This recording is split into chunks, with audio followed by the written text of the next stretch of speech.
அனைவருக்கும் வணக்கம். இந்த பதிவில் பார்க்க போகிறது டாஸ்மாக் பாரில் நடந்த ஒரு இரட்டை கொலை குறித்து தான். அந்த இரட்டை கொலை நடந்த வீடியோவை பார்க்கும்போதே ரொம்ப கொடூரமாக இருக்குது. என்ன பிரச்சனை, எதுக்காக இந்த இரட்டை கொலைன்னு பார்த்தோம்னா, டாஸ்மாக் பாரில் மது குடித்து கொண்டிருந்த இருவரையும் அருவாளால் வெட்டி கொலை செய்த நபர் இரத்தம் தெறிக்க தெறிக்க மண்டையை பிளந்து கொடூரமான கொலை. இருவரையும் வெட்டி கொன்ற நபர் யார்? அப்படி கொலை செய்யும் அளவுக்கு இவங்களுக்குள்ள என்ன பிரச்சனை? கொலையின் பின்னணி என்ன என்று இந்த பதிவில் பார்ப்போம். 25ஆம் தேதி இரவு ஒரு 8-8:30 மணி இருக்கும். முருகன் என்பவரும் மந்திரம் என்பவரும் டாஸ்மாக் பாரில் சரக்கடிச்சிட்டு இருந்திருக்காங்க. அப்போது அங்கே கையில் அருவாளோட ஒரு 56 வயது நபர் வந்திருக்காரு. வந்தவரை பார்த்ததுமே முருகனும் மந்திரமும் அங்கிருந்து இடத்த காலி பண்ணுவோம்னு நினச்சிருக்காங்க. ஆனால் கண்ணில் கொலவெறியோட முருகனையும் மந்திரத்தையும் வழிமறித்தவர் 2 பேரையும் அருவாளால் சரமாரியாக வெட்ட ஆரம்பிச்சிட்டாரு. வெட்டிலேயே 2 பேரும் மயங்கி சரிய அவங்களோட உயிர் போகணுங்கிற நோக்கத்தோடு மேலும் பல வெட்டுகள் வெட்டுறாரு. டாஸ்மாகில் நடந்த இந்த கொடூர சம்பவத்தை பார்த்து எல்லோரும் தலைதெறிக்க ஓடிட்டாங்க. அடுத்து விஷயம் தெரிஞ்சு சம்பவ இடத்துக்கு வந்த போலீஸ்காரங்க இரத்த வெள்ளத்தில் உயிருக்கு போராடிக்கிட்டு இருந்த 2 பேரையும் மீட்டு ஹாஸ்பிட்டலுக்கு அனுப்பி வச்சாங்க. ஆனால் போகிற வழியிலேயே முருகன் உயிரிழந்துட்டார். சிகிச்சை பலனளிக்காமல் மந்திரமும் சிகிச்சை கை கொடுக்காததால் மறுநாள் இறந்துட்டார். அடுத்து இவர் மீது கொலை வழக்கு பதிவு செய்து போலீஸார் சிசிடிவி காட்சியை வச்சு கொலையாளி கோமுங்கிறவரை பிடிச்சி விசாரணை செஞ்சுருக்காங்க. அதில் தான் இந்த கொடூர கொலைக்கான காரணம் தெரிய வந்திருக்கு. தூத்துக்குடி மாவட்டம் கயத்தார் அருகில் உள்ள காப்புலிங்கம்பட்டிங்கிற கிராமம்தான் இந்த கோமுவோட சொந்த ஊர். இவரோட மனைவி தங்கத்தாய். இந்த தம்பதிக்கு ஒரு மகனும் ஒரு மகளும் இருக்காங்க. கடந்த 15 வருஷத்துக்கு முன்னாடி தேர்தல் சம்பந்தமான பிரச்சனைங்கிறாங்க. கள்ளசாராயம் பிஸ்னஸில் அது தொடர்பாக வந்த பிரச்சனைன்னு சொல்கிறாங்க. ஏதோ இந்த பிரச்சனை நடந்த பிரச்சனையில் வாசுதேவன்கிற ஒரு நபரை கொலை செஞ்ச கேஸில் கோமு அவரோட அப்பா உட்பட 6 பேரை போலீஸ் கைது பண்ணி சிறையில் அடைச்சிருக்காங்க. இந்த மர்டர் கேஸில் 14 வருஷம் ஆயுள் தண்டனையை அனுபவித்த கோமு கடந்த 4 வருடங்களுக்கு முன்பு வெளியே வந்திருக்காரு. நன்னடத்தை அடிப்படையில் விடுதலை இருந்திருக்காரு. கோமு ஜெயிலுக்கு போனதுக்கப்புறம் தங்கத்தாயோட தம்பி முருகன் தான் அக்கா தங்கத்தாய்க்கு அவங்களோட பிள்ளைகளுக்கும் அடைக்கலம் கொடுத்துருக்காரு.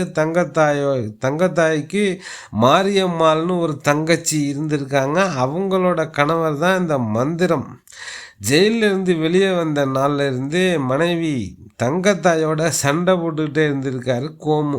எந்த நேரமும் அம்மா தங்கத்தாய்கிட்ட சண்டை போட்டதால் எப்போவும் அம்மாவை துன்புறுத்திக்கிட்டே இருக்கேன்னு அவரோட மகன் மாடசாமி அப்பாவை எதிர்த்து பேசி சண்டை போட்டிருக்காரு. அப்போது மகன்னு கூட பார்க்காம கோமு மாடசாமியோட வயிற்றுலையே கத்தியால் குத்திருக்காரு.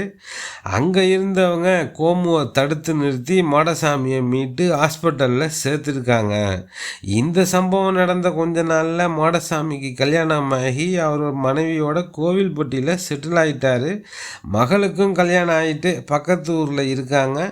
இந்த சூழலில் கோமு கூட இருந்த தங்கத்தாய் காணாமல் போயிருக்காங்க. பல இடங்களில் கோமு தேடி பார்த்தும் அவங்க இப்போ வரைக்கும் கிடைக்கலன்னு சொல்கிறாங்க. மனைவியை மச்சான் முருகனும் மகள் அந்த சகல மந்திரமும் தான் எங்கேயோ கூட்டிகிட்டு கொண்டு வச்சுருக்காங்கன்னு பலமுறை அவங்கக்கிட்ட தகராறு செய்ததாக சொல்லப்படுது. மனைவி தங்கத்தாய் காணாமல் போய் 6 மாதத்துக்கு மேலே ஆனதால் கொலவெறியில் இருந்த கோமு இடுப்பில் இருந்த அருவாளை வச்சுக்கிட்டு சுற்றிட்டு வந்திருக்காரு. சம்பவத்தன்னைக்கு முருகனும் மந்திரமும் ஒன்றா சேர்ந்து குடிக்கலாம்னு தலவாய்புரத்தில் உள்ள டாஸ்மாக் கடைக்கு போயிருக்காங்க. இந்த விஷயத்தை தெரிஞ்சுக்கிட்டு அருவாளோட அங்கே போன கோமு 2 பேரையும் அருவாளால் சரமாரியாக வெட்டி துடிக்க கொலை பண்ணியிருக்காரு. இந்த சம்பவத்தோட சிசிடிவி காட்சிகள் வெளியாகி அந்த பகுதியை பதற வச்சிருக்கு. விசாரணையில் கோமு எல்லாத்தையும் சொன்னதும் அவர் மேலே கொலை வழக்கு பதிவு செய்து சிறையில் அடைச்சிட்டதா சொல்கிறாங்க. தூத்துக்குடி மாவட்டம் கயத்தாறு அடுத்துள்ள காப்புலிங்கம்பட்டி மேலத்தெருவை சேர்ந்தவர் கிருஷ்ணசாமியின் மகன்தான் இந்த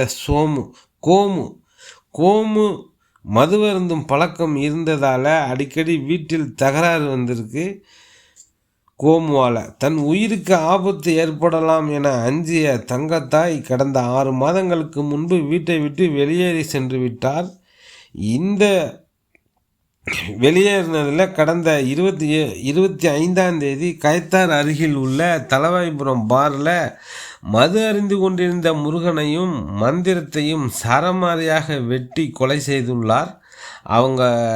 அவர்கள்தான் தன் மனைவி தங்கத்தாயை மறைத்து வைத்திருப்பதால் இவருக்கு சந்தேகம். இது குறித்து போலீஸ் தரப்பில் கூறுகையில், தன்னுடைய மனைவி கோபித்து கொண்டு போனதுக்கு வெளியூர் சென்றதுக்கு முருகன் மற்றும் மந்திரம்தான் காரணம் என கூறி அடிக்கடி தகராறு செய்து வந்துள்ளார். இந்த நிலையில்தான் இருவரையும் அறிவாளால் வெட்டிவிட்டு தப்பியோடியதாக தெரிவித்திருக்கிறார்கள். முருகன் மற்றும் மந்திரத்தை கோமு அறிவாளால் வெட்டும் சிசிடிவி காட்சி வெளியாகி பரபரப்பை ஏற்படுத்தியுள்ளது.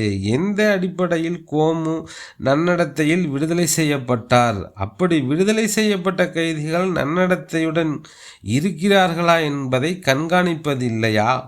விடுதலையாகி வீட்டுக்கு வந்த பிறகு குடித்துவிட்டு தினமும் பிரச்சனை செய்திருக்கிறாரு. மகனையும் மனைவியையும் கொல்ல முயற்சித்திருக்காரு. அதனால் மனைவி கோமுவிடம் இருந்து உயிர் தப்பி வேறொரு இடத்தில் வாழ்ந்து வந்திருக்காங்க.